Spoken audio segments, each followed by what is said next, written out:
네, 대상국이 워낙 많다 보니까 트럼프 대통령은 아예 표를 만들어 나와서 설명했습니다. 이 표를 보면은요, 한국은 미국의 50%의 관세를 매기고 있다면서 앞으로 미국은 한국의 그 절반인 25%를 부과하겠다고 표기했습니다. 또 일본에는 24%, 중국엔 34%, 유럽연합엔 20%, 인도엔 26%를 부과하겠다고 발표했습니다. 표 왼쪽엔 해당 국가가 미국에 부과한다는 관세율이 표기됐는데 이것보다는 낮게 책정했다는 주장이었습니다. 결국 나라별로 관세율을 차등 적용한 겁니다.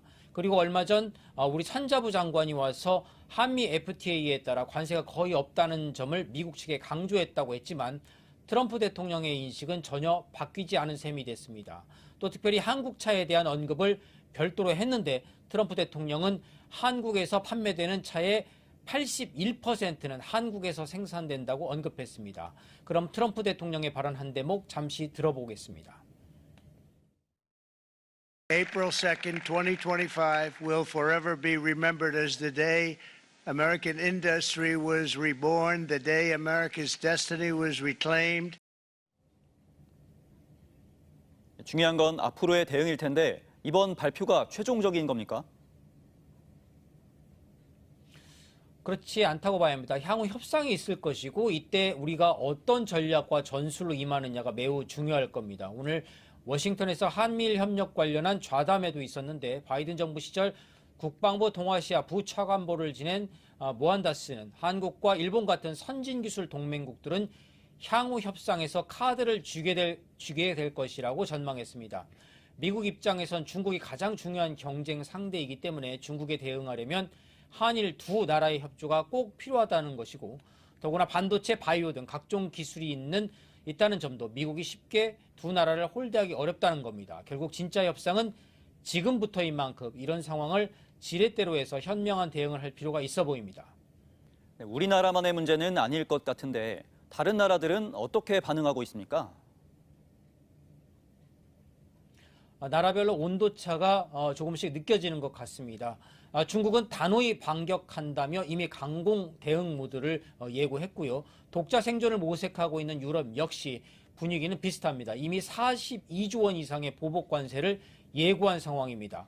캐나다와 멕시코는 미묘한 차이가 있어 보입니다. 어제 두 정상이 전화 통화도 했는데요. 캐나다는 강공인 반면에 멕시코 셰인바움 대통령은 즉각 보복 관세를 매기지는 않겠다고 말했습니다. 멕시코 경제를 강화하기 위해서라면서 협상을 계속하겠다고 설명했는데 이를 두고 실용주의적 접근이라는 평가도 나오고 있습니다.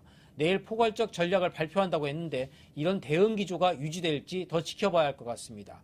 앞서 파이낸셜 타임스는 전 세계가 강경 대응에 나설 경우에 최악의 경우엔 최대 2천조 원의 타격을 입을 수도 있다는 전망도 내놨는데 앞으로 전개될 각국의 대응과 협상 과정이 중요해진 상황입니다. 지금까지 워싱턴이었습니다. 지난해 우리나라가 미국에 수출한 자동차는 154만 대입니다. 현대차, 기아가 97만 대, 한국 GM이 41만 대에 달합니다. 대미 수출 품목 가운데 1위로 전체 자동차 수출액의 절반에 육박합니다. 한 보고서에선 관세 25%가 그대로 적용될 경우 올해 우리 대미 자동차 수출액이 18% 넘게 줄어들 것으로 분석됐습니다. 기본적으로 물량이 좀 줄거나 아니면은 가격 하락으로 인해서 승률이 떨어지거나 하는 그런 효과는 분명히 생겨나겠죠. 한국 GM의 경우 사실상 존폐 위기에 놓였습니다. 소형 SUV를 만들어 온 한국 GM은 생산량의 84%를 미국으로 수출합니다. 높은 관세 부담을 떠안을 경우 한국의 공장을 유지할 이유가 사라집니다. 지난 2019년 수익성 악화로 폐쇄된 군산 공장의 전철을 밟게 되면 지역의 산업과 고용이 초토화될 수 있습니다. 문제는 우리 정부의 대응력입니다.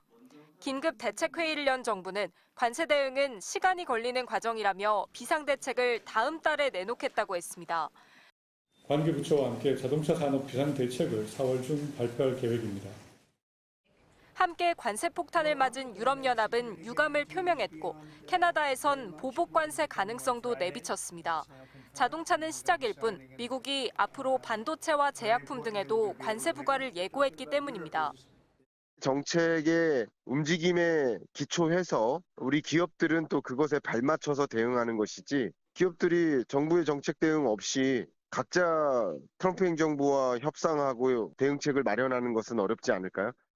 한덕수 대통령 권한대행은 6개 경제단체장들과 만나 미국 정부와 소통하겠다고 강조했지만 직접적인 접촉 계획은 아직 내놓지 않았습니다. MBC 뉴스 송재원입니다.